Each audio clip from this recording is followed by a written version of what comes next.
हाँ भाई, आवाज नहीं है, स्टार्ट कर रहे हैं हम। तो मैंने बोला था चार्ज थ्योरी हमें करना है, कूलम्स लॉ कंप्लीट हो गया। आवाज नहीं। और ट्वेल्थ ऐसी है, थ्योरी बहुत है। ठीक है, बीच बीच में थ्योरी है, नो न्यूमेरिकल है, सब कुछ होगा। नोट सबको मिल गए? ठीक है, एक्स्ट्रा वहीं रख लो। और जहाँ थोड़ा याद करने वाले पोर्शन होंगे, मतलब थ्योरेटिकल, वहाँ नोट्स भी दे दूंगा मैं। तो आज आप लिखना चाहो लिख सकते हो, बट एक्स्ट्रा ही नोट्स भी आपके पास रहेंगे। ठीक है। तो प्रॉपर्टी ऑफ चार्ज लिख लो, एडिंग। कॉपी में भी लिख लो, लिखनी चाहिए नोट। बाकी आप अगर नोट्स में देखोगे तो वहां भी होंगे। ठीक है।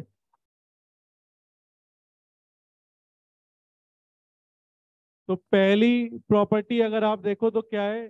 चार्ज एक स्केलर क्वांटिटी है। कुछ तो बड़ी सिंपल प्रॉपर्टी है, फटाफट खत्म करते हैं। चार्ज क्या है? स्केलर। तो इसमें कुछ मेरे को कुछ कहना ही नहीं है। चार्ज आपको ही पता है, स्केलर है, वेक्टर कहीं होता नहीं। 4 कूलम 5 कूलम दोनों को जोड़ो, 9 कूलम है ना। तो सीधा सीधा चार्ज ऐड हो जाता है, माइनस हो जाता है। वहां कोई वेक्टर सम नहीं करते। ए का स्क्वायर प्लस बी का square plus 2ab cos theta, ये सब नहीं करते है ना। चार्ज सिंपल क्या है? स्केलर क्वांटिटी है। सेकंड प्रॉपर्टी अगर आप देखो तो चार्ज दो तरह के होते हैं, पॉजिटिव और नेगेटिव। वो भी आपको पता है। नोट से बस लिख लो, charge are of two type, देख लो नोट्स आपके पास है ही। उसमें लिखा होगा कि चार्ज दो तरह के हैं, मिले नोट से नहीं?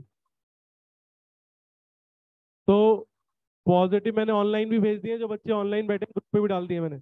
पॉजिटिव चार्ज और नेगेटिव चार्ज, इसमें देखो थ्योरेटिकल क्वेश्चन भी कैसे। इसमें एक चीज लिखी है कि mass of negatively charge body ज्यादा होगा। Mass of negative charge body ज्यादा होगा मास ऑफ पॉजिटिव। चलो कौन बताएगा क्यों? क्योंकि नेगेटिव कैसे बनी होगी? इलेक्ट्रॉन लेके, इलेक्ट्रॉन आए होंगे उसके पास, तो वो नेगेटिवली चार्ज बनी होगी। और नेगेटिवली चार्ज बॉडी पर इलेक्ट्रॉन अगर आएगा, किसी भी बॉडी पर अगर इलेक्ट्रॉन आएगा तो वो नेगेटिवली चार्ज होगी। किसी बॉडी से इलेक्ट्रॉन निकलेगा तो वो पॉजिटिव चार्ज होगी। तो अगर इस पे इलेक्ट्रॉन आया तो इसके ऊपर मास भी आ गया साथ में। इलेक्ट्रॉन का मास भी तो इसमें ऐड होगा।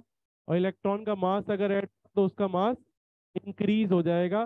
तो mass of negatively charge body क्या होती है? पॉजिटिवली चार्ज बॉडी से ज्यादा। लिख लो, ये लिखना चाहो लिख लो, नहीं तो लिखा हुआ है, चेक कर लो एक बार। पॉइंट नंबर 2 आप नोट से भी पढ़ सकते हो, लिखना चाहो लिख भी सकते हो। कुछ एक्स्ट्रा ऐड करना हो उसी में ऐड कर सकते हो।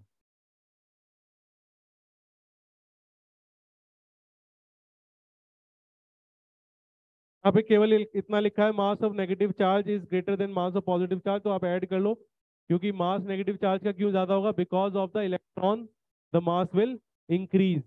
इलेक्ट्रॉन की वजह से मास क्या कर जाएगा? इंक्रीज कर जाएगा। इलेक्ट्रॉन का मास और ऐड हो जाएगा उसमें। ठीक है। नेक्स्ट है charge is conserve. Charge conserve का मतलब क्या है? पूरी दुनिया का जो चार्ज है वो फिक्स है। मतलब जितना बेसिकली अगर आप कोई भी सिस्टम लोगे तो सिस्टम का चार्ज क्या है? फिक्स है। टोटल चार्ज सिस्टम का क्या रहता है? कंजर्व रहता है। मतलब अगर 10 कूलम है तो 10 ही रहेगा, है ना। 20 है तो 20 ही रहेगा। जैसे मान लो आप सिस्टम के ऊपर बहुत कुछ है, लेकिन ये ध्यान रखना, हम सिस्टम क्या लेते हैं। मान लो आप ये कहने लगो कि एक बॉडी है, तीसरी प्रॉपर्टी पर आ रहे हैं हम। एक बॉडी है ए, एक बॉडी है बी। तो ना एक और चीज मैं अगर आपसे कहूं, charge of a body is conserved, ये ट्रू है? देखो ऐसे फंसते हो आप, ये ट्रू है फॉल्स है? ये फॉल्स है। बॉडी का नहीं, पूरे वर्ल्ड का चार्ज कंजर्व्ड है। हाँ, अगर आप एक सिस्टम ले रहे हो वो एक अलग बात। देखो बॉडी का तो चेंज करें, मैं दिखा देता हूँ। मान लो ये 10 कूलम है, आपने थोड़ा बहुत तो पढ़ लिया, यही फायदा होगा। ये 4 कूलम है, -4 कूलम। बताओ नेट चार्ज कितना है? 6। 10 - 4 6। अब इन दोनों को हमने एक वायर से जोड़ दिया। तो वायर से जोड़ने पर क्या होगा? वायर से जोड़ने पर क्या होगा? चार्ज रीडिस्ट्रीब्यूट होगा। और इस वाली पर कितना आ जाएगा बताओ? ए पर और बी पर कितना आ जाएगा? 10 - 4 6। 6 आधा आधा बढ़ जाएगा, +3 +3। दोनों पे +3 +3 चार्ज आ जाएगा। ठीक है, तो दोनों पे प्लस थ्री क्या आएगा, चार्ज आ जाएगा। अब मुझे बताओ, क्या इस कंजर्व का मतलब क्या होता है, जो पहले वही बात है, कंजर्व उसे कहते हैं। क्या इसका चार्ज कंजर्व रहा? नहीं, इसका चार्ज क्या हो गया, 10 से 3 हो गया। तो स्टेटमेंट के क्वेश्चन क्यों गलत होते हैं, क्योंकि स्टेटमेंट को ध्यान से पढ़ना है, वो कह किसके बारे में रहा है। तो क्या हम कह सकते हैं कि एक बॉडी का चार्ज कंजर्व रहता है? नहीं, चेंज हो गया, 10 से 3 तो हो गया। क्या इसका चार्ज कंजर्व रहा, -4 से क्या हो गया, 3? नहीं। लेकिन अगर मैं इन दोनों को सिस्टम लूं, तो वही, पहले भी 6 था, बाद में भी 6 ही है। पहले 10 - 4 6 था, अब 3 + 3 6 है। तो डिपेंड करता है आप किसको सिस्टम ले रहे हो। अगर आपका सिस्टम एक यही है तो कंजर्व नहीं रहेगा। अगर आपका सिस्टम होल सिस्टम है जिसमें सब कुछ कवर्ड है, तो कंजर्व रहेगा। ये बात समझ में आ गई? तो बॉडी का ये, अगर कोई आपसे कहे कि charge of a body is conserve, तो आप क्या बोलोगे, डिपेंड्स ऑन द सिस्टम। या आपने ओवरऑल सिस्टम लिया या केवल एक बॉडी को लिया है। या आप ऐसे कह सकते हो, अगर मैं कहूँ charge of an isolated body is conserve, हाँ, अगर उसे आपने किसी टच या कनेक्ट वनेक्ट नहीं कराया, तो वो कंजर्व रहेगा। ठीक है, तो आप कहीं पे ऐड करना चाहो तो ये लाइन ऐड कर सकते हो। चार्ज ऑफ एन, अगर नहीं लिखा है, लिखा है बहुत अच्छी बात है, नहीं लिखा तो charge of an isolated body is conserved, या इज कंजर्व्ड। आइसोलेटेड लिखा हुआ है, एक आइसोलेटेड सिस्टम, ये लिखा हुआ है। सिस्टम बॉडी एक ही बात है। टोटल चार्ज कांस्टेंट रहता है, याद रहेगा ये? क्लियर? तो हमने थोड़े हार्ड वाले पोर्शन से शुरू करी है इलेक्ट्रोस्टैटिक्स, अभी आसान वाला आ गया, हमने उल्टा करा है ना। चार्ज इज क्वांटाइज्ड, इसका मतलब क्या है?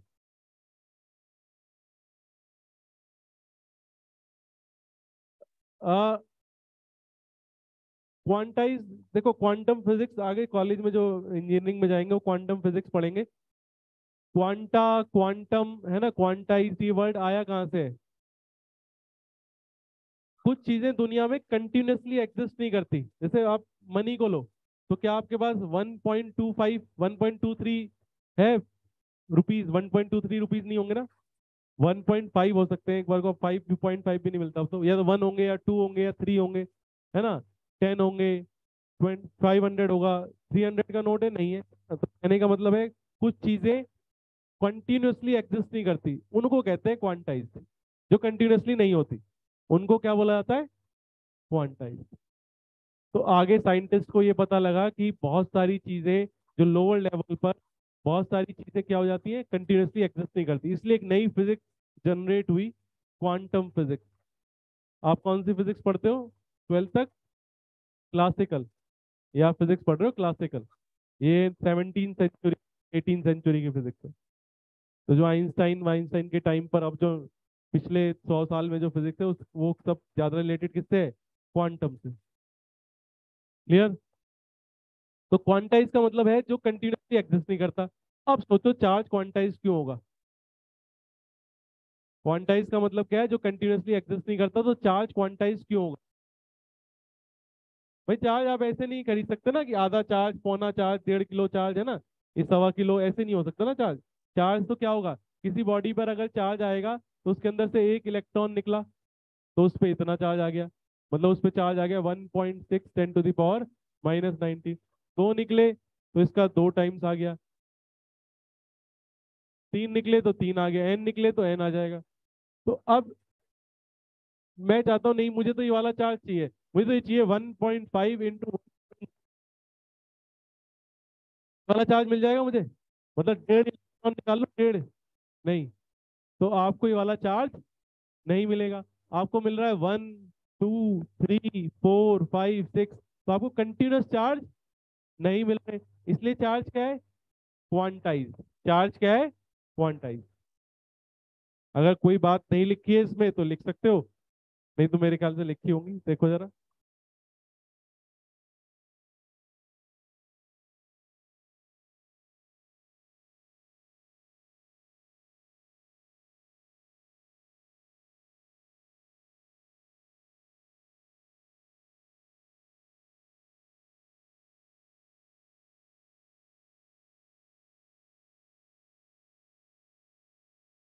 कोई बात पूछनी हो तो आप पूछ सकते हो। तो चार्ज क्या होता है? क्वांटाइज। स्कूल में आएगा, ये बोर्ड्स का क्वेश्चन है कि चार्ज क्वांटाइज क्यों होता है, तो आप क्या बोलोगे?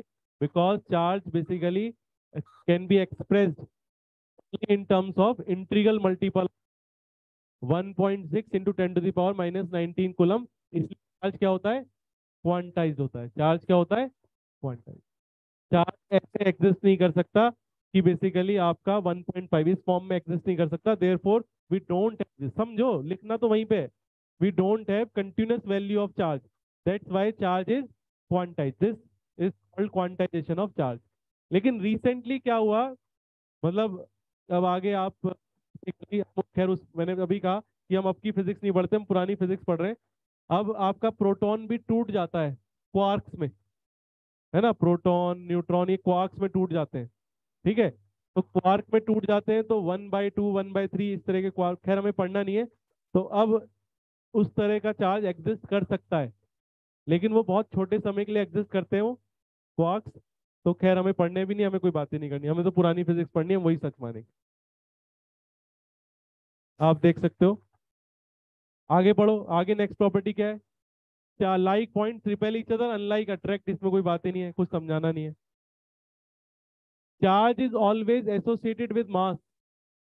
कई बार ये 3 मार्क्स का क्वेश्चन आता है प्रॉपर्टीज ऑफ चार्ज, तो आपको 5-6 प्रॉपर्टीज लिख के आनी है, साथ के साथ ही प्रिपेयर करना है बोर्ड्स के लिए, है ना।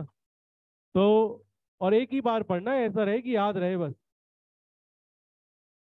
मतलब प्रॉपर्टीज याद रहनी चाहिए आपको। इसमें से major property quantization of charge एक मेन प्रॉपर्टी, ठीक है। और ये भी बड़ी मेन है कि charge is always associated with mass. कैसे? अभी ये तो मैंने बताई थी आपको। कैसे? जब भी किसी बॉडी पर चार्ज आएगा, जब भी किसी बॉडी पर चार्ज आएगा तो ऑब्वियस सी बात है उस पर एक इलेक्ट्रॉन आएगा। और इलेक्ट्रॉन अगर किसी बॉडी पर आएगा और किसी में से एक इलेक्ट्रॉन निकल गया, इस पे तो माइनस आ गया चार्ज और इस पे क्या आ गया? प्लस। तो इलेक्ट्रॉन जब इस पे एंटर करेगा तो इसका मास इंक्रीज करेगा और इसका मास, तो चार्ज अपने साथ मास को लेके चलता है। तो चार्ज अगर कहीं बढ़ रहा है तो मास कम हो रहा है, पॉजिटिव चार्ज अगर बढ़ रहा है। नेगेटिव चार्ज बढ़ रहा है तो मास इंक्रीज कर रहा है उस बॉडी का। और पॉजिटिव चार्ज बढ़ रहा है तो मास डिक्रीज कर रहा है। तो मास के साथ लेके चलता है, ऑलवेज एसोसिएटेड विद मास का मतलब ये है। पढ़ो एक बार, और कुछ लिखना हो तो लिख सकते हो आप, नहीं तो याद रहना चाहिए आपको।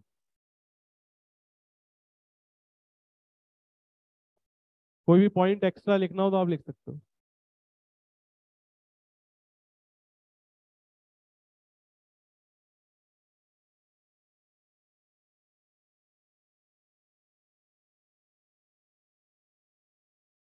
जो बच्चे फर्स्ट टाइम आए हैं वो नंबर लिख देना अटेंडेंस पर। और कोई भी अगर फर्स्ट टाइम आया अभी तक रजिस्टर्ड नहीं है तो अपना नाम नंबर रजिस्टर करा लो ये नंबर पे, ठीक है। पुराने लेक्चर्स उसी पर कई लोगों ने कर लिए मुझसे, बहुत सारे लोगों ने, तो अपने पुराने लेक्चर्स ले लेना अब तक मिस हुए। क्लियर? ये समझ में आ रहा है? कोई दिक्कत नहीं, इजी है। नेक्स्ट, चार्ज इनवेरिएंट है। चार्ज इज इनवेरिएंट, ये भी कल कोई डाउट पूछ रहा था मुझसे तो मैंने बताया, तो आज मैं सबको बता देता हूँ। चार्ज इनवेरिएंट का मतलब क्या है? देखो आगे चल के साइंटिस्ट को बाद में पता लगा कि बहुत सारी चीजें मास के साथ चेंज करती, स्पीड के साथ चेंज करती हैं। तो मास उनमें से एक है।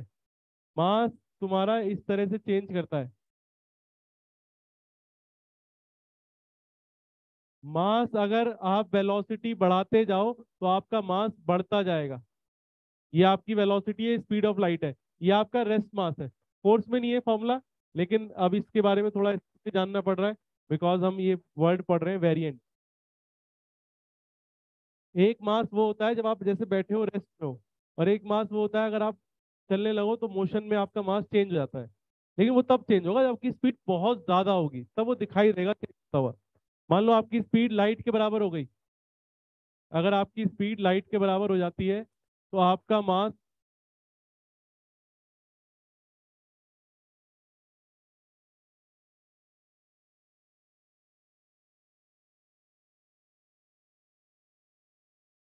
इनफाइनाइट हो जाएगा। आपका मास क्या हो जाएगा?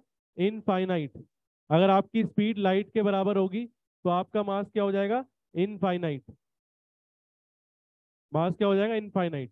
इतना ज्यादा मास हो जाएगा अगर आपकी स्पीड लाइट के बराबर हो गई। तो वो किसी की होती नहीं लाइट के बराबर। आइंस्टाइन ने बोला है दुनिया में कोई भी लाइट के बराबर नहीं चल सकता, है ना। लाइट के पार्टिकल चल सकते हैं बस फोटोन, बाकी नहीं चल सकते। क्लियर? क्या फोटोन का इनफाइनाइट हो जाता है? यही सवाल है। ठीक है, मेरे को पहचान लिया तुम्हारा सवाल। तो अब उसका सवाल ये है जो मैंने बोला, पूछना यही था उसको कि तो फिर तो sir mass of photon infinite होना चाहिए। हालांकि हमें पढ़ना नहीं है, हम थोड़ा एक्स्ट्रा जा रहे हैं। आगे थोड़ा सा पढ़ना है मॉडर्न फिजिक्स में, लास्ट में फोटोन वोटोन थोड़ा सा तो पढ़ना है। तो अभी मैं जो बता रहा हूँ वो आगे है, ऐसा भी नहीं है कि बिल्कुल भी नहीं है। मॉडर्न फिजिक्स आपका एक चैप्टर है। जब आपकी ऑप्टिक्स खत्म होगी लास्ट में एक चैप्टर आएगा मॉडर्न फिजिक्स। उसमें आप थोड़ी सी क्वांटम फिजिक्स, थोड़ी मॉडर्न फिजिक्स से जानने की कोशिश करते हो, ये सब पढ़ते हो थोड़ा बहुत। तो तब ये हल्का फुल्का कभी कभार कुछ एग्जाम दे भी देते हैं क्वेश्चन। बट ऐसा बोर्ड्स में ऐसे स्पेसिफाइड नहीं है कि ये कोर्स में है फॉर्मूला। लेकिन पढ़ सब है, सभी टीचर्स पढ़ाना भी चाहिए सभी टीचर्स को। और अभी जो क्वेश्चन रेज हो रहे हैं बाद में दोबारा भी रेज होंगे इसी तरह के। तो एक सवाल है कि सर आपने बोला कि अगर कोई लाइट की स्पीड से चलता है तो उसका मास इनफाइनाइट हो जाता है। उसका मास क्या हो जाता है? इनफाइनाइट। तो उस हिसाब से तो फोटोन का मास, क्योंकि फोटोन लाइट की स्पीड चलता है, फोटोन का मास इनफाइनाइट होना चाहिए। और इनफाइनाइट मास अगर हो रहा होगा और इनफाइनाइट मास उससे टकरा रहा है लाइट, तो फिर तो खत्म ही हो गया सब कुछ। तो फिर ये क्या है? क्या चक्कर है बताओ? इनफाइनाइट होता है फोटोन का मास या नहीं? ये तो नहीं, लेकिन एक्सप्लेन करना पड़ेगा आपको।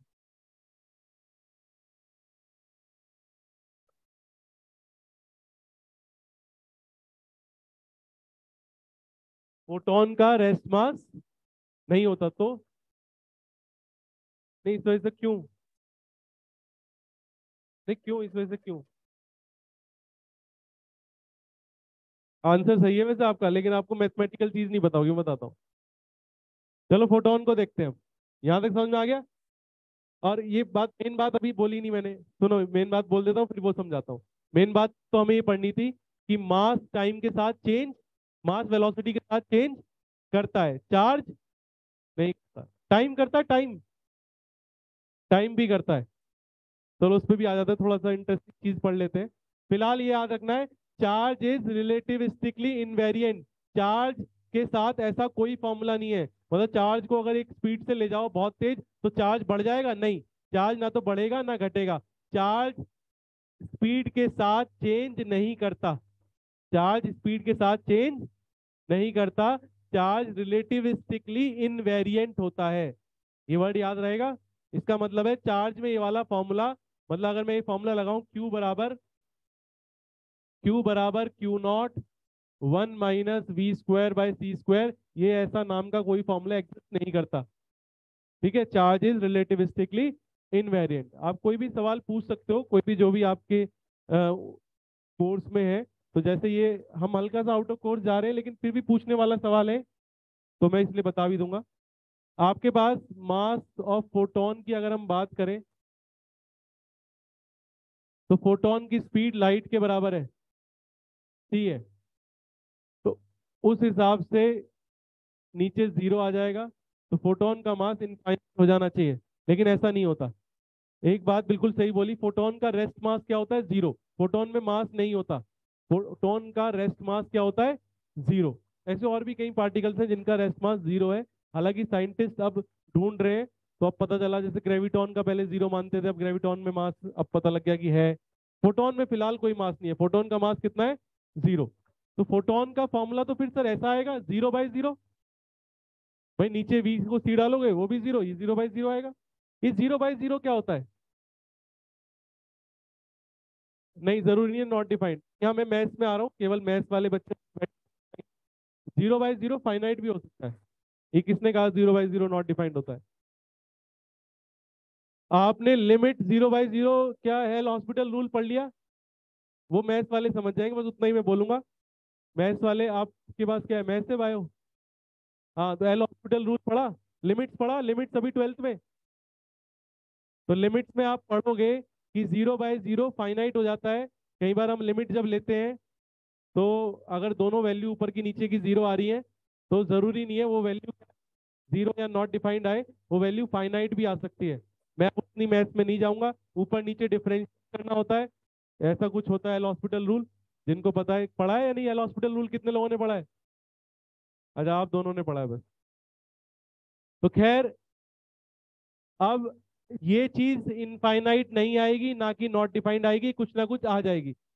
मतलब में क्या हो गया, बिकॉज रेस्ट मास 0 है तो नीचे 0 आने से वो चीज इनफाइनाइट नहीं होती, वो कुछ फाइनाइट ही है ना। तो फोटोन के मास की कोई ऐसी प्रॉब्लम नहीं है, वो अपने आप फोटोन निकाल नहीं सकते उस मास को, फोटोन का मास निकाला नहीं जा सकता, लेकिन वो इनफाइनाइट नहीं होगा। रेस्ट मास 0 होगा और बाकी क्या होगा हमें नहीं पता, वो निकल जाएगा, मतलब निकालने की जरूरत नहीं है, वो बेसिकली आपका यूज होगा बस डायरेक्ट, मतलब इनफाइनाइट नहीं होगा। क्लियर? और वो कारण क्या है, वो केवल मैथ वाले ही समझ सकते हैं कि लिमिट 0/0 बहुत बार 0 या नॉट डिफाइंड नहीं होती। क्लियर? अब अगर आपका मन ऐसे ही पूछ रहा है जानने का, तो मैं बता देता हूँ, टाइम भी वेलोसिटी के साथ चेंज करता है।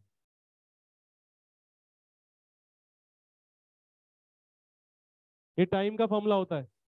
इसका मतलब है कि अगर अगर टाइम अगर आप की स्पीड, अगर आप एक ऐसी जगह बैठ जाओ जिसमें वेलोसिटी हो, मतलब एक लिफ्ट में चले गए और उस लिफ्ट में क्या है, एक वेलोसिटी, तो वहां पर आपका टाइम कुछ और आएगा, इस तरह का कुछ आ जाएगा, मतलब चेंज हो जाएगा टाइम। से फॉर एग्जांपल अगर वो वेलोसिटी की स्पीड लाइट के बराबर हुई तो आपका टाइम क्या आ जाएगा, इनफाइनाइट।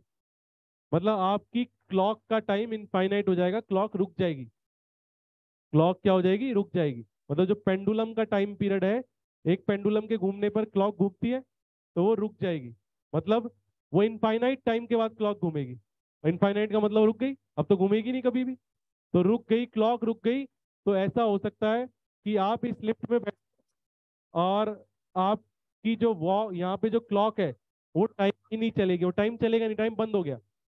तो अब मान लो रियल में तो 10 साल बीत गए, ये आपका दोस्त था, आप उसे छोड़ के गए थे, और ये आप तो चले गए लिफ्ट में, वो यहीं रह गया अब पे। तो साल बाद, 20 ईयर्स के बाद ये तो बुढ़ा हो गया होगा, या 50 साल बाद, लेकिन आपका टाइम भी था 0, क्योंकि आपकी क्लॉक बंद हो गई। तो आप 50 साल आगे पहुंच जाओगे, तो आपको ऐसा लगेगा मैं तो अभी बैठा था अभी उतरा हूँ, आपको तो ये लगेगा। उसे पूरे 50 साल लगेंगे। आप बस घुसे और बाहर निकले 50 ईयर्स, और आप 50 ईयर्स बाद देखोगे उसको कि वो बुढ़ा हो चुका है। तो ऐसा पॉसिबल है, थ्योरेटिकली पॉसिबल है, बिकॉज ऐसी लिफ्ट बनाना जो लाइट की स्पीड से चल रही हो वो इम्पॉसिबल है, लेकिन लाइट की स्पीड के आसपास तो बना सकते हैं। तब भी क्लॉक स्लो हो जाएगी, रुकेगी नहीं, लेकिन बहुत स्लो हो जाएगी। मतलब आप उसके 50 साल बीतेंगे, पता चला हमारे आधा घंटा बीता है, तो आधे घंटे बाद आप 50 साल बाद पहुंच जाओगे फ्यूचर में। तो एक तरीका है फ्यूचर में जाने का। तो टाइम भी चेंज करता है किसके साथ, वेलोसिटी के साथ। मतलब टाइम वेरिएंट होता है, रिलेटिविस्टिक वेरिएंट होता है। मास भी वेरिएंट होता है, चार्ज चार्ज नहीं होता। चार्ज क्या होता है, इनवेरिएंट। चार्ज टाइम के साथ, चार्ज वेलोसिटी के साथ चेंज नहीं करता। क्लियर? नेक्स्ट, एक और इसमें लास्ट पॉइंट है, देखो जरा। नौ प्रॉपर्टी हो गई, कौन सी कितनी हो गई, 8 7 हो गई, और ये 8वीं प्रॉपर्टी है। इसमें लिखा हुआ है कि अगर एक पॉजिटिव चार्ज है, ये फील्ड में आगे पढ़ाऊंगा भी, इतना आपने पढ़ लिया कि अगर पॉजिटिव चार्ज के सामने एक और पॉजिटिव चार्ज रखा हो, कोई भी चार्ज रखा हो, तो इस पर क्या लगती है, फोर्स। पढ़ लिया ना? यही है Coulomb's law, K q q naught by r square. इतनी फोर्स लगती है अगर कोई चार्ज रखा हुआ है, ये लगती है। इसी फोर्स को अगर हम क्यू नॉट से डिवाइड कर दें,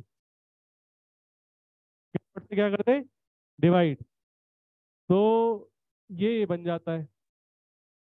इसको कहते हैं इलेक्ट्रिक फील्ड। ये भी पढ़ाएंगे डिटेल में, अभी बस नाम जान रहे हैं। ये इलेक्ट्रिक फील्ड होती है, लिख लो ये बात तो खैर। काम भी आएगा। इलेक्ट्रिक फील्ड, एक पॉइंट चार्ज की इलेक्ट्रिक फील्ड KQ/R² होती है। आर की दूरी पर एक पॉइंट चार्ज की इलेक्ट्रिक फील्ड KQ/R² होती है।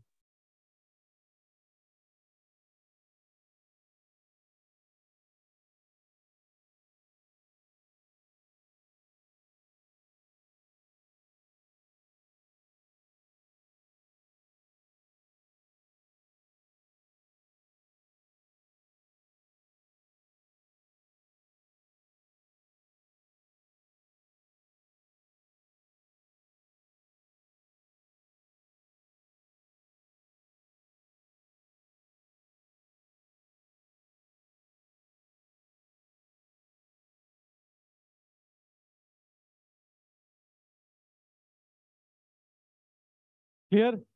तो एक पॉइंट चार्ज अगर रेस्ट में रखा है तो वो अपने चारों तरफ क्या क्रिएट करता है? Electric field. और मैं आगे पढ़ाऊंगा, जब एक पॉइंट चार्ज मूव करता है, जब वो चल रहा होता है, तो पॉइंट चार्ज अगर चल रहा है तो वो क्या बन गया है? अगर चार्ज चलने लगे, मूव करने लगे, तो क्या बन जाता है? वो करंट। चार्ज अगर चलता है तो क्या बन जाता है? करंट। और करंट अपने चारों तरफ क्या प्रोड्यूस करता है? Magnetic field. ये आप 10th में पढ़ा होगा आपने। तो क्या प्रोड्यूस करता है? Magnetic field. इसका मतलब moving charge, moving charge magnetic field भी प्रोड्यूस करता है। इलेक्ट्रिक फील्ड तो करेगा ही करेगा, इलेक्ट्रिक फील्ड भी करेगा और मैग्नेटिक फील्ड भी। और चार्ज एट रेस्ट केवल इलेक्ट्रिक फील्ड। हम कौन सा चैप्टर पढ़ रहे हैं? इलेक्ट्रोस्टैटिक्स। स्टैटिक्स माने रेस्ट में, तो हम पढ़ रहे हैं चार्ज एट रेस्ट। तो चार्ज एट रेस्ट केवल क्या प्रोड्यूस करेगा? Electric field. इसलिए हम इलेक्ट्रिक फील्ड के बारे में पढ़ेंगे, मैग्नेटिक फील्ड हमारा अलग चैप्टर होगा। तो ये चार्ज की कुछ प्रॉपर्टीज है। कोई बात समझ में नहीं आई हो तो बताओ, आगे बढ़ो।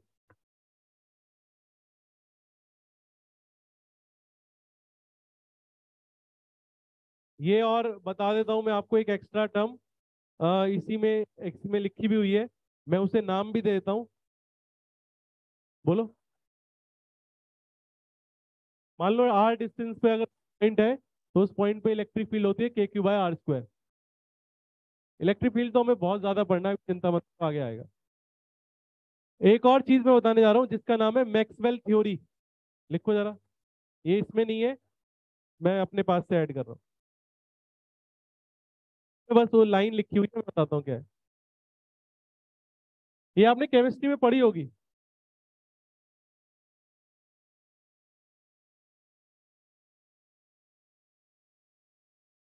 चार्ज की एक और प्रॉपर्टी है जो मैक्सवेल ने बताई।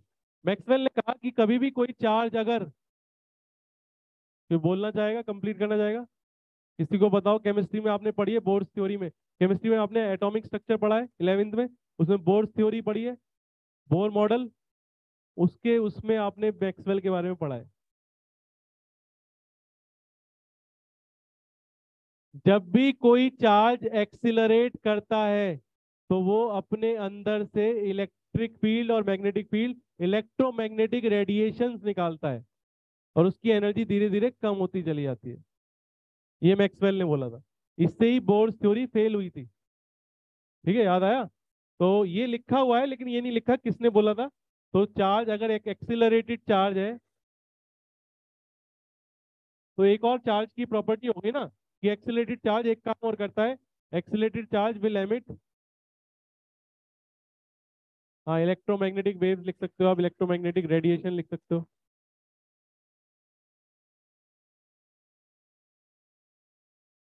ये और लिखो, ये मैक्सवेल ने बोला था।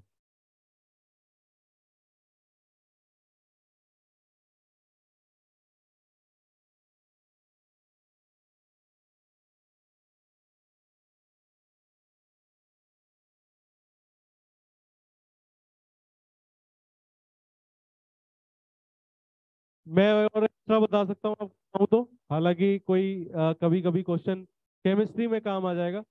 तो जो इलेक्ट्रोमैग्नेटिक रेडिएशन वो एमिट करेगा, जो भी इलेक्ट्रोमैग्नेटिक रेडिएशन वो एमिट करेगा, दुनिया में हर रेडिएशन का क्या होता है? फ्रीक्वेंसी होती है, लैम्डा होता है। तो जो इलेक्ट्रोमैग्नेटिक रेडिएशन इलेक्ट्रॉन निकालेगा, मान लो इलेक्ट्रॉन गोल गोल घूम रहा है, क्योंकि ज्यादातर गोल वाली आएंगी, इलेक्ट्रॉन ऑर्बिट्स में घूमते हैं। तो एक इलेक्ट्रॉन गोल गोल घूम रहा है v वेलोसिटी से, r रेडियस में। तो इलेक्ट्रॉन जब गोल गोल घूमेगा, और गोल घूमेगा तो इलेक्ट्रॉन के अंदर एक एक्सिलरेशन होगा, कौन सा? सेंट्रीपिटल। इसका मतलब ये इलेक्ट्रॉन कैसा है? एक्सिलरेटेड। अगर सेंट्रीपिटल एक्सिलरेशन है तो कौन सा इलेक्ट्रॉन है? एक्सिलरेटेड। एक्सिलरेटेड इलेक्ट्रॉन क्या निकालेगा? Electromagnetic radiation. हर रेडिएशन की क्या होती है?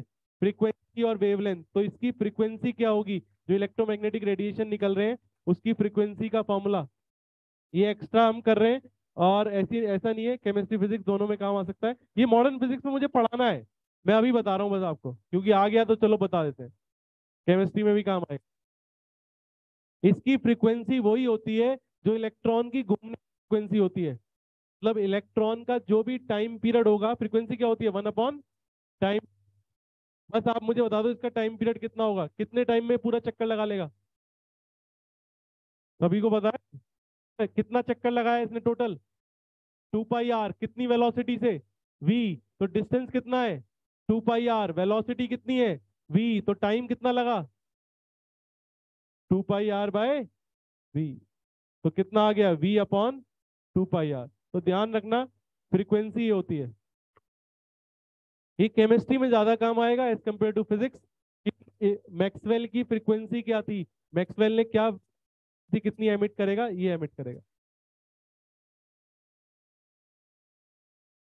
और जब भी किसी इलेक्ट्रोमैग्नेटिक रेडिएशन में फ्रीक्वेंसी है तो एनर्जी क्या होती है? h इंटू फ्रीक्वेंसी क्या होती है?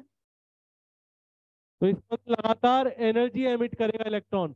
एनर्जी एमिट करेगा तो एनर्जी, और घटने के बाद उसका रेडियस कम होता जाएगा और कहाँ गिर जाएगा? न्यूक्लियस में। ये बोला था मैक्सवेल ने कि भाई बोर्स थ्योरी आपकी गलत है, बिकॉज इलेक्ट्रॉन एक्सेलरेट कर रहा है। एक्सेलरेट कर रहा है तो रेडिएशन एमिट होगा, रेडिएशन में एनर्जी एमिट होगी, एनर्जी एमिट होगी तो न्यूक्लियस में गिर जाएगा। तो इलेक्ट्रॉन सर्कुलर ऑर्बिट में घूम ही नहीं सकते।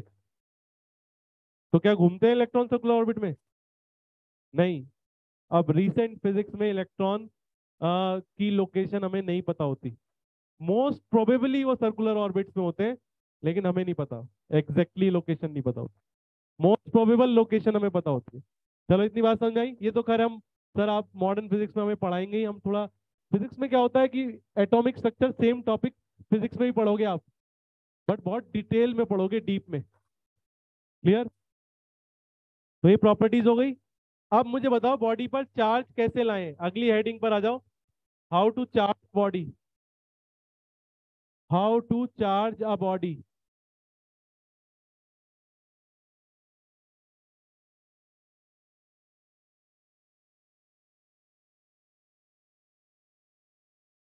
किसी बॉडी को चार्ज कैसे किया जाता है?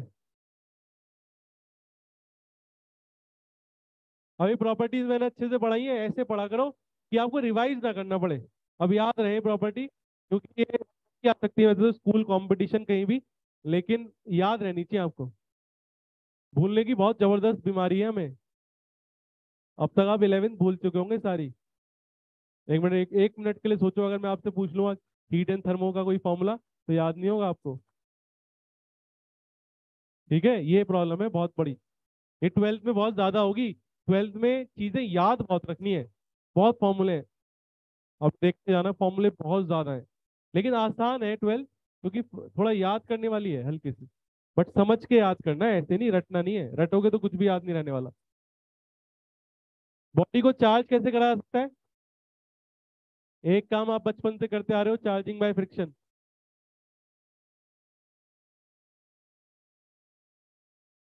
आपने सबने करा है, स्केल को रब किया होगा अपने सिर से और फिर पेपर को उठाया होगा। ठीक है, एक ही एक्सपेरिमेंट करा है सर जिंदगी में हमने, ये वाला। और हमने सब बस थ्योरी है, रटा रटा रटा, है ना? तो ये करा है सबने। ये कैसे होता है? ये कैसे हो जाता है चार्ज?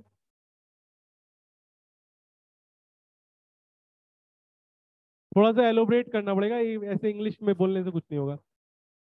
मतलब आपको हल्का सा केमिस्ट्री में जाना पड़ेगा। तो आपकी थोड़ी केमिस्ट्री एक बार देख लेते हैं, याद है कि नहीं? किसी भी न्यूक्लियस में इलेक्ट्रॉन, उसके चारों तरफ इलेक्ट्रॉन घूमते हैं। आप मुझे nth ऑर्बिट की एनर्जी बता सकते हो इलेक्ट्रॉन की? nth ऑर्बिट कितने करके कोई बताना चाहे? आप बताओ। -r, ये सही बोला है, Z square by N square into E naught. E naught कितना होता है?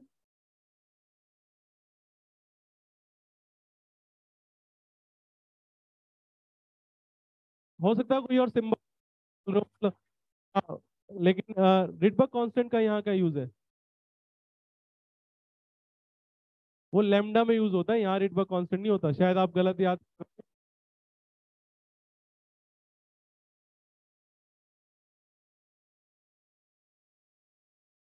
यहाँ रिडबर्ग आता है, यहाँ रिडबर्ग कहाँ आता है?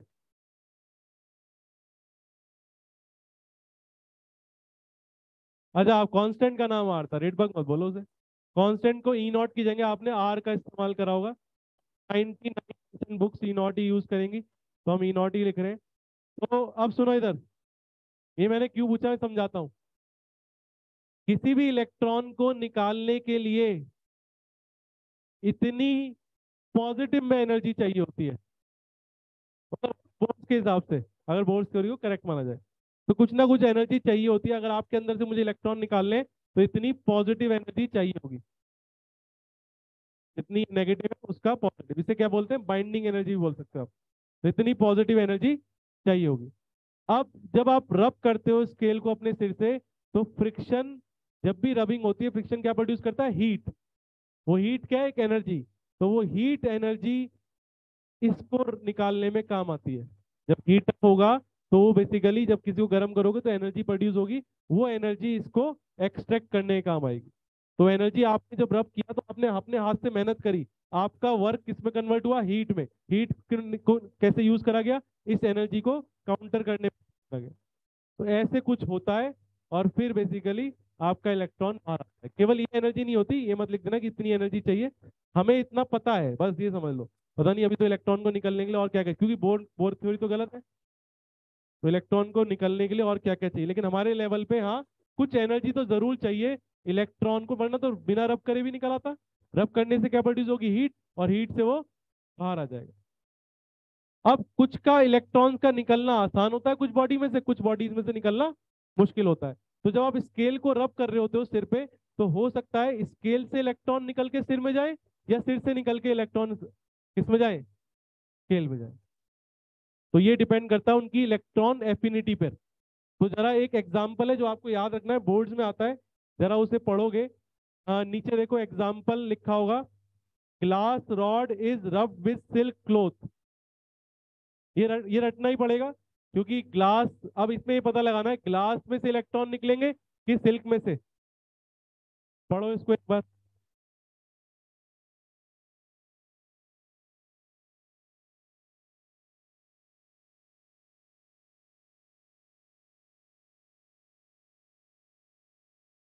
और ये याद रखना, ये डायरेक्ट बोर्ड्स में आता है क्वेश्चन, ये बोर्ड्स का 2 3 4 5 बार आया हुआ क्वेश्चन है, कि अगर एक ग्लास रॉड को सिल्क के कपड़े से रब किया जाए, तो ग्लास रॉड कैसी चार्ज हो जाएगी, पॉजिटिव कि नेगेटिव।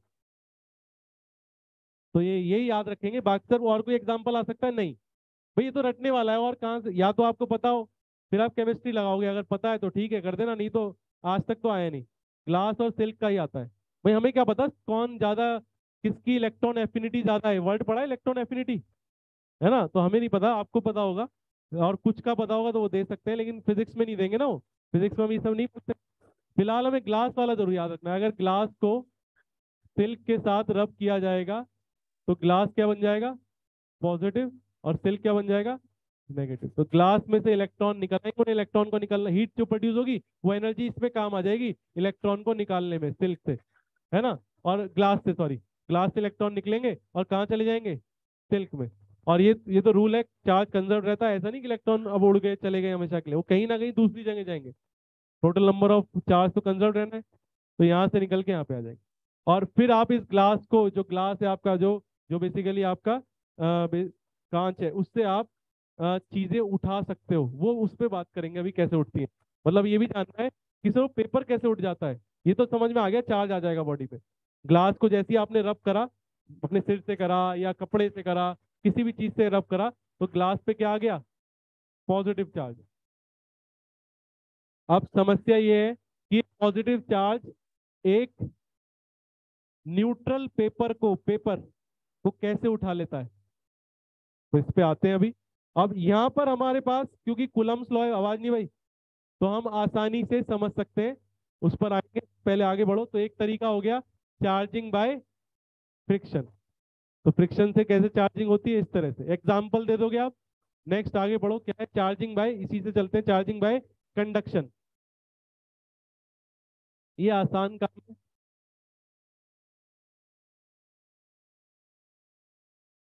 थोड़ा सा ये टॉपिक गलत जगह प्लेस, बट थोड़ी याद करनी पड़ेगी, ये चीजें याद करनी पड़ेंगी। जैसे मैं आपसे कहूँ कंडक्शन में क्या होता है, मान लो एक पॉजिटिवली चार्ज बॉडी है। अब चार्जिंग बाय कंडक्शन आ गया बी पार्ट, सब लिखा हुआ है नोट्स में, बाय कंडक्शन। ये सब स्मार्ट तरीके जल्दी करने के, जो याद करने वाला पोर्शन है उसमें मैं कोशिश करता हूँ बच्चों को नोट्स देने की, ऐसी मैग्नेटिज्म में भी दूंगा आपको, है ना, जहां जहां मुझे लगता है कि, तो ये थोड़ा फास्ट हो गई अब, ये नहीं तो और टाइम लेता है। ठीक है, नहीं तो आप देख ही रहे हो, बहुत जगह आपने देखा होगा, इस बार कोर्स ही कंप्लीट नहीं कर पाते लोग, पढ़ाना तो बहुत दूर की बात है। ठीक। और जब कोर्स बहुत तेजी से कंप्लीट हो कराने की कोशिश करी जाती है तो फिर कुछ समझ में नहीं आता। ये तो इंटरेस्ट लेने वाली पढ़ाई है, आराम से रिलैक्स होके पढ़ना है फिजिक्स। इसलिए आपको मैं टाइम गैप भी देता हूँ, इसलिए आपकी क्लास 5:15 शुरू होती है। आराम से आओ, आराम से पढ़ो, आराम से। और हम लेट भी पढ़ सकते हैं, फिजिक्स में बेनिफिट है, 6:15 का हम कभी भी 6:30, 6:45, 8, 9 कुछ भी बजा सकते हैं, अगर हमारा कोर्स लेट होता है। वैसे होगा, आज तक हुआ नहीं, ना होगा। ठीक है, कोर्स है ही नहीं 12th में ज़्यादा, क्लियर, बट हमारे पास टाइम जरूर है। तो लेट तक पढ़ने के लिए आप लोग, पॉजिटिवली चार्ज एक बॉडी है मेरे पास, इसको मैं कनेक्ट कर रहा हूँ एक न्यूट्रल बॉडी से। अच्छा, ये बहुत यूज करेंगे स्विच, और स्विच क्लोज करने का मतलब होगा कनेक्शन, जबकि उल्टा लगता है क्लोज करने का मतलब सर आपने हटा दिया स्विच, नहीं। जब भी मैं बोलूंगा स्विच क्लोज कर दिया गया, तो कनेक्ट हो गया। तो जैसे ही इसको इससे कनेक्ट करेंगे क्या होगा, आपने इतना तो जान लिया कि सर चार्ज बढ़ जाता है, तो इसमें चार्ज चला जाएगा। ये क्यों जाता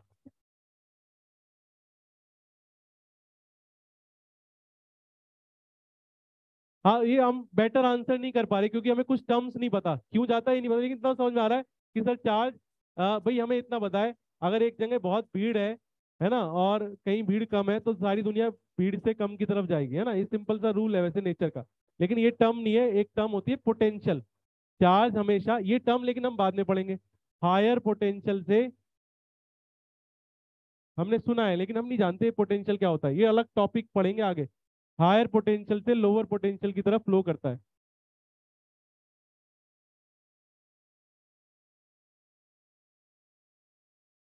लिख लो, लेकिन आप फिलहाल, फिलहाल आपको याद करना है, चार्ज हमेशा हायर पोटेंशियल से लोअर पोटेंशियल की तरफ फ्लो करता है। बताऊंगा ऐसा, जब पोटेंशियल आप जान जाओगे तब आएगी ये बात कि ऐसा क्यों होता है हायर टू लोअर।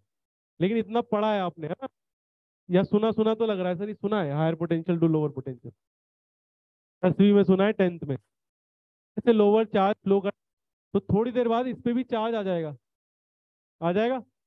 अब आप इसको स्विच को ऑफ कर देना, हटा देना, काट देना, वायर को काट दो, तो ये बॉडी क्या हो गई, चार्ज। तो बड़ा सिंपल तरीका हो गया बॉडी को चार्ज करने का। इस प्रोसेस को कहते हैं चार्जिंग बाय कंडक्शन, क्योंकि इसमें इलेक्ट्रॉन कंडक्ट कर रहे हैं, बेसिकली मूव कर रहे हैं। तो आप एक बार इसमें से देख लो, चाहे तो लिखने की कोई खास नीड नहीं है, आप ये टर्म ये लिख सकते हो बस।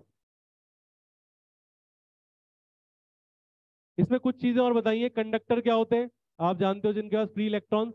इंसुलेटर क्या है, जिनके जो बिल्कुल इलेक्ट्रॉन्स मूव नहीं करते। और सेमीकंडक्टर, जो करते हैं कभी नहीं करते, टेम्परेचर बढ़ा दो तो करते हैं, टेम्परेचर कम कर दो तो नहीं करते। ये हम सेमीकंडक्टर टॉपिक पढ़ेंगे बाद में। ये जो एलईडीज है, इनमें सेमीकंडक्टर का यूज होता है, पता है आपको? ठीक है, तो ये चीज इसमें आई गई। आगे पोटेंशियल पढ़ेंगे तो डीप में पढ़ेंगे, अब लिखो आप चार्जिंग बाय इंडक्शन, अगला टॉपिक।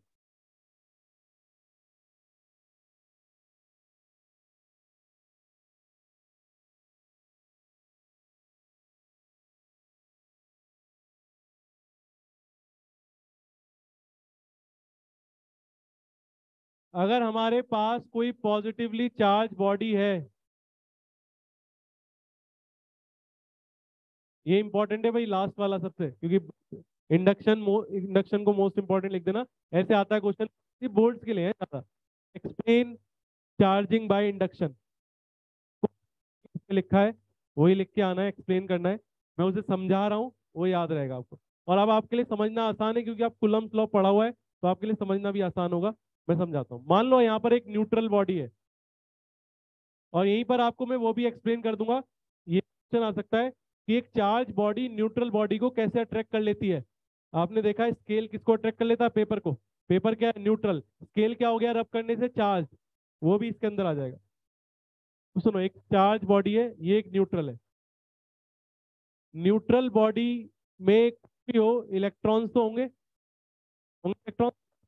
और आपने अब तक कूलम्स लॉ पढ़ा, ये सब आपने जाना कि अगर कहीं पर इलेक्ट्रिक फील्ड है, ये आपने पढ़ा, और वहां पर एक चार्ज रखा है, तो उस पर क्या लगती है?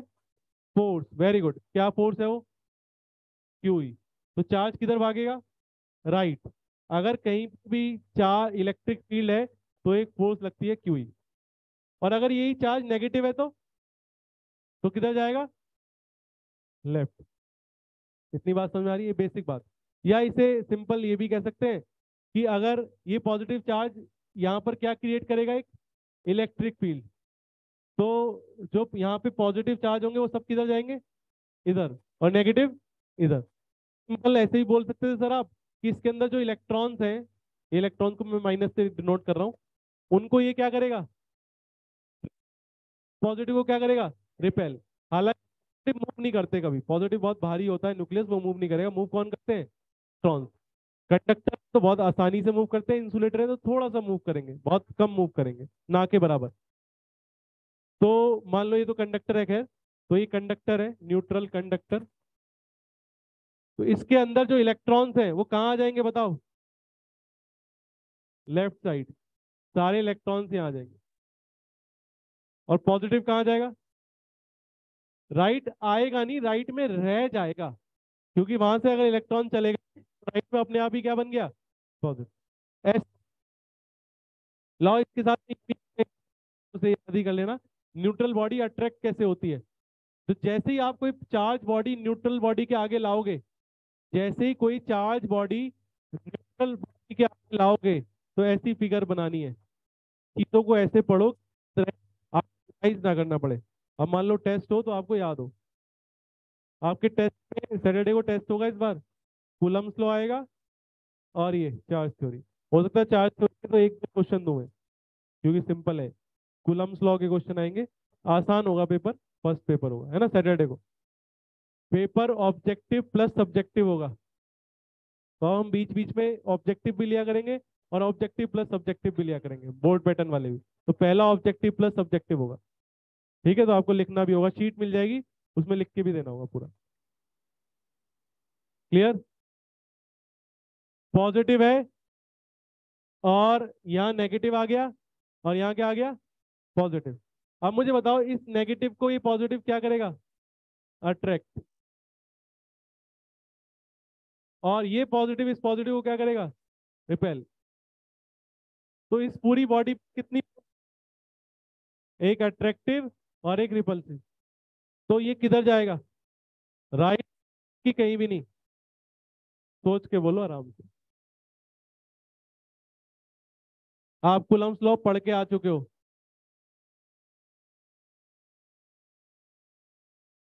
जो भी बोलेगा आंसर, उसे रीजन भी देना होगा।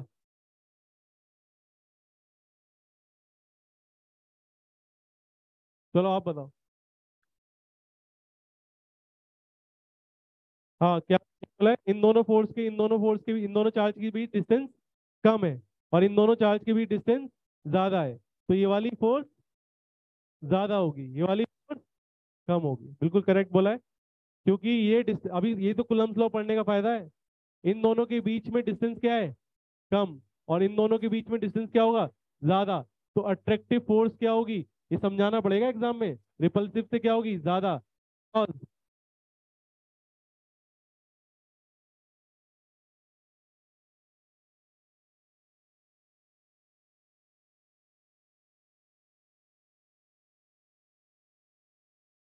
ये भी लिख देना कि फोर्स क्या होती है, inversely proportional to r square. और आर क्या है, इन दोनों के बीच आर क्या है, कम।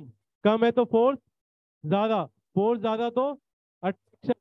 अट्रैक्शन तो ये वाली फोर्स अट्रैक्ट करेगी और ये वाली रिपेल, तो अट्रैक्टिव फोर्स ज्यादा है, तो अल्टीमेटली क्या होगा, अट्रैक्शन होगा। और अल्टीमेटली अगर अट्रैक्शन होगा तो यही कारण है कि एक चार्ज बॉडी न्यूट्रल बॉडी को अट्रैक्ट कर लेती है, और आपका स्केल कागज को अट्रैक्ट कर लेता है। और कागज पे क्या लग रही होती है, ग्रेविटेशनल फोर्स और electrostatic force. Electrostatic force gravitation से बहुत ज्यादा होती है, तो इसे उठा लेती है।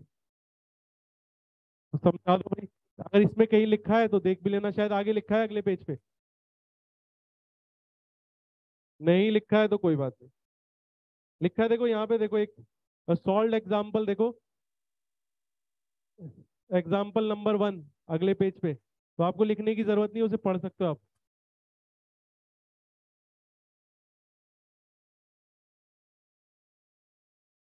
Solve example 1। आगे नेक्स्ट पेज आप पलटोगे उस पर, मतलब लास्ट पेज पर, सेकंड लास्ट पेज पर।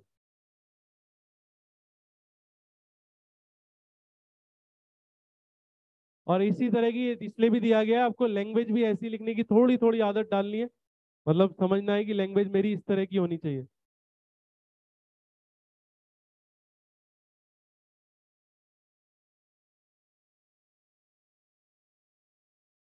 एमसीक्यूज और सब्जेक्टिव क्वेश्चन दोनों को एक साथ लेके चलना है, क्योंकि बोर्ड्स भी देना है भाई हमें।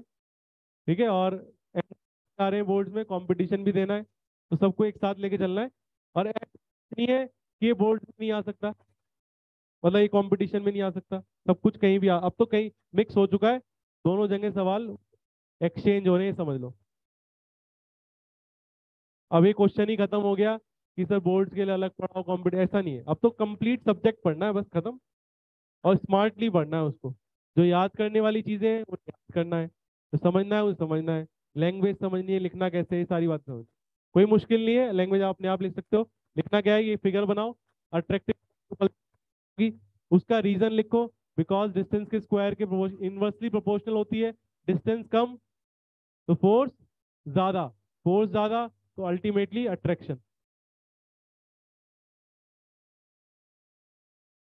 कुछ भी लिखना हो लिखो, फिर मैं आगे बढ़ रहा हूँ।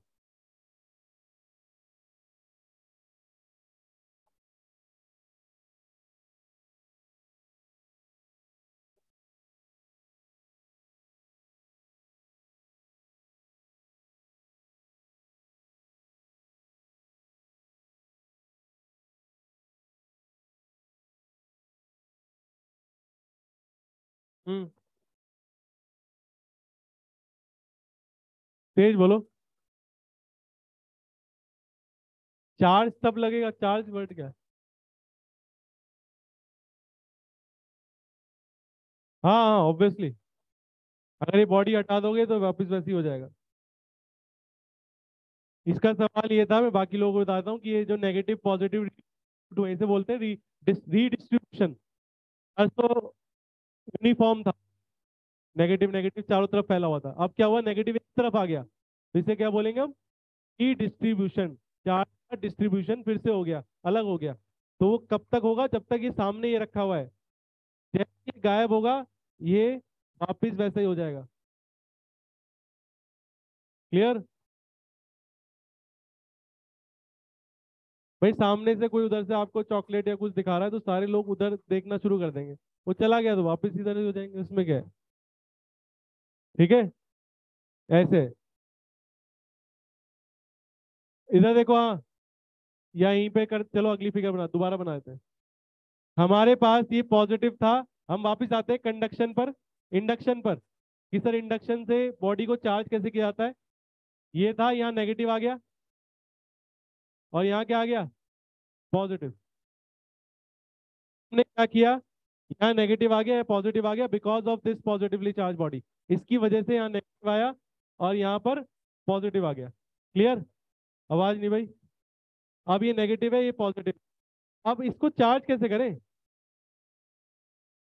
इसको इससे टच तो कर नहीं सकते, क्योंकि वो तो फिर क्या बन जाएगा, कंडक्शन।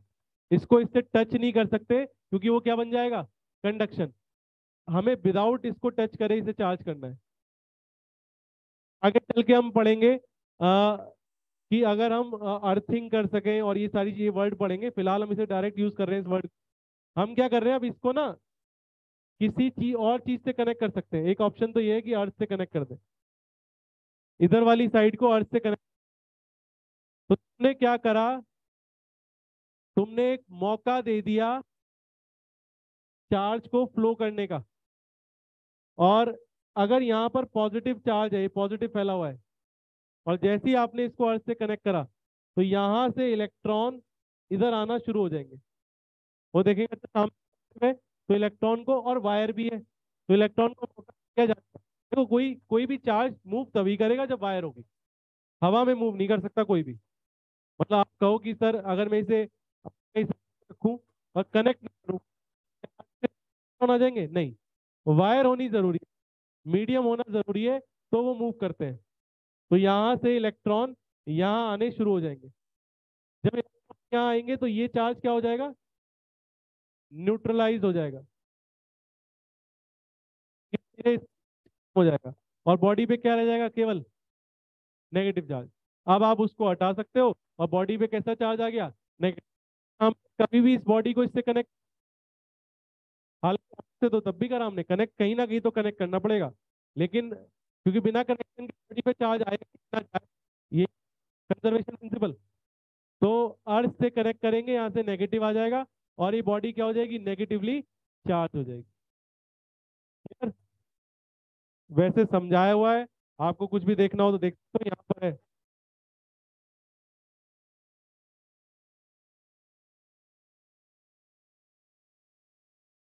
मेथड टू देखो, मेथड टू नेक्स्ट में, वैसे इसमें लिखा ही हुआ है, मुझे कुछ बताने की जरूरत नहीं है, वो स्टेप में भी लिखा हुआ है प्रॉपर। और एक और तरीका है, सुनो, एक तरीका तो हो गया अर्थ से कनेक्ट कर दिया, एक तरीका और है, इसे अर्थ से मत कनेक्ट करो, इसे एक और न्यूट्रल बॉडी या connect- एक न्यूट्रल बॉडी से कनेक्ट कर दो। अब न्यूट्रल बॉडी को पास में क्या दिखाई दे रहा है, तो इसके अंदर से इलेक्ट्रॉन न्यूट्रल करा। अब ये इन दोनों के इंडक्शन हो सकता है, तो यहां से इलेक्ट्रॉन यहां चले जाएंगे और ये क्या हो जाएगा, न्यूट्रलाइज। तो इस पे कौन सा चार्ज आ जाएगा, और इस पे क्या आ जाएगा, नेगेटिव। फिर आप ये वाली वायर काट दो, तो अब ये बॉडी क्या हो गई, नेगेटिव, ये क्या हो गई, पॉजिटिव। पहले दोनों क्या थी, न्यूट्रल। दोनों हमने एक न्यूट्रल बॉडी किसी पॉजिटिव बॉडी या नेगेटिवली चार्ज बॉडी से कनेक्ट किए, क्या कर दिया, चार्ज कर दिया। तो हम इजीली दोनों को चार्ज कर पाए। कनेक्शन नाम क्या है, इंडक्शन। इंडक्शन नाम क्यों है, क्योंकि कनेक्शन कहीं नहीं करा हमने। क्या हमने चार्ज बॉडी से कनेक्ट करा इसको, नहीं। क्या नीचे वाले को कनेक्ट करा, नहीं। समझ में आ रहा है बात, क्लियर? तो बस पढ़ेंगे तो इंडक्शन से भी कर सकते हैं। हाँ भाई विरल, आप मिलके जाना क्लास में, बात करनी है, पढ़ने आते हो तुम? अभी बंद कर रहा हूँ, मिलके जाना उससे। क्लियर? समझ में आए? कट करेंगे तो दोनों पे क्या आ जाएगा, और इस पे क्या आ जाएगा, पॉजिटिव, विदाउट एनी टच के साथ। ये पढ़ के आना, कल इसके न्यूमेरिकल है कुछ एक दो, वो करेंगे।